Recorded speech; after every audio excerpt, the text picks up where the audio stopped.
சொத்து குவிப்பு வழக்கில் ஜெயலலிதா குற்றவாளி என தீர்ப்பளிக்கப்பட்டதால் அதிமுக தொண்டர்கள் பல்வேறு இடங்களில் ஆர்ப்பாட்டத்தில் ஈடுபட்டுள்ளனர். சில இடங்களில் வன்முறை சம்பவங்களும் நடைபெற்றன. மதுரையில் நடந்த ஆர்ப்பாட்டத்தின் போது வாகனங்கள் மீது தாக்குதல் நடத்தப்பட்டது. திமுகவினர் பதாகைகளையும் அதிமுகவினர் கிழித்து எறிந்தனர்.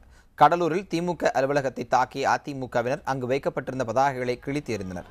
திருச்சி, கோவை, தேனி, வேலூர், திருவாரூர், திருவண்ணாமலை, கரூர், ராமநாதபுரம், பெரம்பலூர், உதகை உள்ளிட்ட மாவட்டங்களில் அதிமுக தொண்டர்கள் சாலை மறியல் போராட்டத்தில் ஈடுபட்டனர். கடைகளை மூட வலியுறுத்தியும் ஆர்ப்பாட்டங்கள் நடைபெற்றன. பல இடங்களில் திமுக தலைவர் கருணாநிதி, பாரதிய ஜனதாவின் சுப்பிரமணியன் சுவாமி உள்ளிட்டோரின் உருவபொம்மை எரிக்கப்பட்டது. தீர்ப்பை அடுத்து தமிழகத்தின் பல்வேறு பகுதிகளிலும் கடைகள் அடைக்கப்பட்டுள்ளன. பல இடங்களில் பேருந்து சேவைகளும் நிறுத்தப்பட்டுள்ளன. காவல்துறையினர் வன்முறையை தடுக்க தவறிவிட்டதாகவும் புகார் எழுந்துள்ளது.